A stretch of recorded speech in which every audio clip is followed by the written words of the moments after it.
ಯಾವುದೇ ಕಾಯ್ದೆ ಕಟ್ಟಲೆಗಳು ನಡೆಯೋದಿಲ್ಲ. ಯಾಕೆ ಅಂತ ಹೇಳಿದ್ರೆ ಜನಸಂಖ್ಯಾ ಅಸಂತುಲನ, ಜನಸಂಖ್ಯೆ, ಹಿಂದೂಗಳ ಜನಸಂಖ್ಯೆ ಕಡಿಮೆ ಆಗ್ತಾ ಇದೆ. ಇತ್ತೀಚೆಗೆ ಒಬ್ಬರು ಬಂದಿದ್ರು, ಅವರೊಂದು ಮನೆಗೆ ಹೋದಾಗ ಅಲ್ಲಿ ಅವರ ಜನಸಂಖ್ಯೆ ಎಷ್ಟು ಅಂತ ಹೇಳಿದ್ರೆ 20 ಒಂದು ಮನೆಯಲ್ಲಿ, ಇನ್ನೊಂದು ಮನೆಗೆ ಹೋದಾಗ 19. ಹಿಂದೂಗಳ ಯೋಚನೆ ಮಾಡತಕ್ಕಂಥದ್ದು ಏನು ಅಂದ್ರೆ ನಾವಿಬ್ಬರು, ನಮಗೊಬ್ಬನೇ, ನಮಗಿಬ್ಬರೇ. ಹೀಗಾಗಿ ಜನಸಂಖ್ಯಾ ಜಿಹಾದ್ ಅನ್ನುವಂಥದ್ದು ಈ ದೇಶದಲ್ಲಿ ನಡೀತಾ ಇದೆ.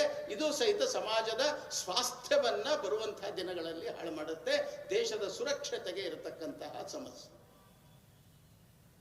ಮೂರನೇದ್ದು ಅಂತ ಹೇಳಿದ್ರೆ ಮತಾಂತರ. ಹಿಂದೂಗಳನ್ನ ಆಸೆ ಆಕಾಂಕ್ಷೆ ತೋರಿಸಿ ಮತಾಂತರದ ಜಿಹಾದ್, ಇರುವಂತಹ ಹಿಂದೂಗಳನ್ನ ಬೇರೆ ಮತಗಳಿಗೆ ಅವರನ್ನ ಮತಾಂತರ ಮಾಡಿ ಜನಸಂಖ್ಯೆಯನ್ನ ಏರುಪೇರು ಮಾಡತಕ್ಕಂಥದ್ದು, ಹಿಂದೂಗಳನ್ನ ಸಂಖ್ಯೆಯನ್ನ ಕಡಿಮೆ ಮಾಡತಕ್ಕಂಥದ್ದು, ಇದು ಮತಾಂತರದ ಜಿಹಾದು. ಅದು ಇಲ್ಲೇ ನಡೀತಾ ಇದೆ.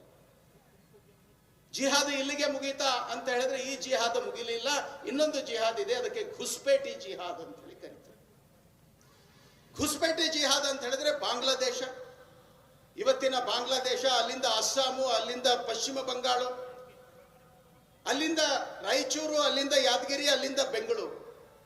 ಯಾರ್ಯಾರು ದೊಡ್ಡ ದೊಡ್ಡ ಬಿಲ್ಡರ್ಸ್ ಇದ್ದಾರೋ ಅವರ ಹತ್ರ ಕೆಲಸ ಮಾಡತಕ್ಕಂಥವ್ರು, ನಾವು ಬಿಹಾರಿಗಳು ಅಂತ ಹೇಳಿ ಯಾರ್ಯಾರು ಬಂದಿದ್ದಾರೋ ಅವರೆಲ್ಲರೂ ಸಹಿತ ಬಾಂಗ್ಲಾದೇಶದ ವಲಸಿಗರು. ಸರ್ಕಾರದ ಅಂಕಿ ಅಂಶಗಳ ಪ್ರಕಾರ 6 ಕೋಟಿ ಜನ ಬಾಂಗ್ಲಾದೇಶದಿಂದ ವಲಸಿಗರು ಈ ದೇಶದಲ್ಲಿ ಬಂದಿದ್ದಾರೆ.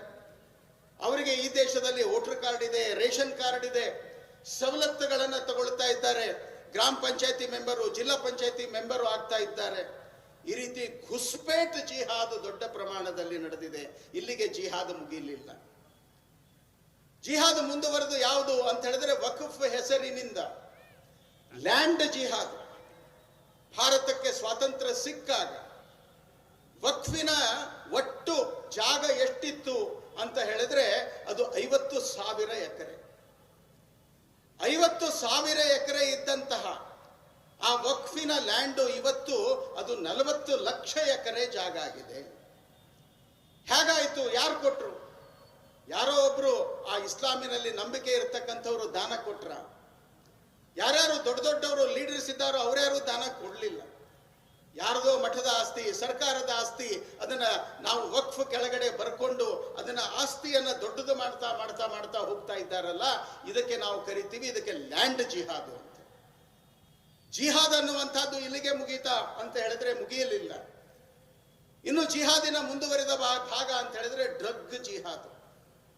ಮೆಡಿಕಲ್ ಕಾಲೇಜುಗಳ ಕ್ಯಾಂಪಸ್ಸಿನಲ್ಲಿ, ಇಂಜಿನಿಯರಿಂಗ್ ಕಾಲೇಜಿನ ಕ್ಯಾಂಪಸ್ಸಿನಲ್ಲಿ, ಕೆಲವೊಮ್ಮೆ ಮಂಗಳೂರಂತಹ ಊರುಗಳಲ್ಲಿ ಸಣ್ಣ ಸಣ್ಣ ಸ್ಕೂಲುಗಳ ಕ್ಯಾಂಪಸ್ಸಿನಲ್ಲಿ ಮಾದಕ ವ್ಯಸನಕ್ಕೆ ತುತ್ತು ಮಾಡತಕ್ಕಂತಹ ವ್ಯವಸ್ಥೆ ಅತ್ಯಂತ ವ್ಯವಸ್ಥಿತವಾಗಿ ನಡೆಯುತ್ತೆ.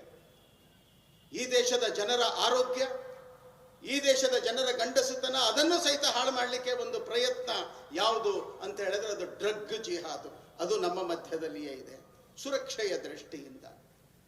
ಡ್ರಗ್ ಜಿಹಾದು ಇಲ್ಲಿಗೆ ಮುಗೀತು ಅಂತ ಹೇಳಿ ಅಂತಂದ್ರ ಇಲ್ಲ. ಮುಂದುವರೆದಂತಹ ಜಿಹಾದು ಅಂತ ಹೇಳಿದ್ರೆ ಪೋರ್ನ್ ಜಿಹಾದ್.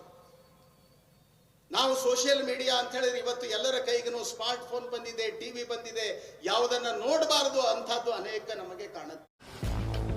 ಗ್ರಾಹಕರ ಸ್ಯಾಟಿಸ್ಫ್ಯಾಕ್ಷನ್ ನಲ್ಲಿ ನಂಬರ್ 1 ತೃಪ್ತಿಕರ ದೈಹಿಕವಾದ ಹುಮ್ನಾಬಾದ್ನ ಎಸ್ವಿ ಟಿವಿಎಸ್ ಶೋರೂಮ್ ನಿಮಗಾಗಿ ತರುತ್ತಿದೆ ಹೊಸ ಮಾಡೆಲ್ಗಳ ಹೊಸ ಬೈಕ್ಗಳು. ಇಲ್ಲಿ ಟಿವಿಎಸ್ ನ ಸ್ಪೇರ್ ಪಾರ್ಟ್ಸ್ ಹಾಗೂ ಸರ್ವಿಸ್ ಕೂಡ ಲಭ್ಯ. ಹಾಗಿದ್ರೆ ತಡೆಯಾಕೆ ಹಿಂದೆ ಭೇಟಿ ನೀಡಿ, ನಾಗಲಕ್ಷ್ಮಿ ದಾಬಾ ಹತ್ತಿರ, ಗುಲ್ಬರ್ಗಾ ರೋಡ್, ಹುಮ್ನಾಬಾದ್. ಹೆಚ್ಚಿನ ಮಾಹಿತಿಗಾಗಿ ಸಂಪರ್ಕಿಸಿ 8494951009.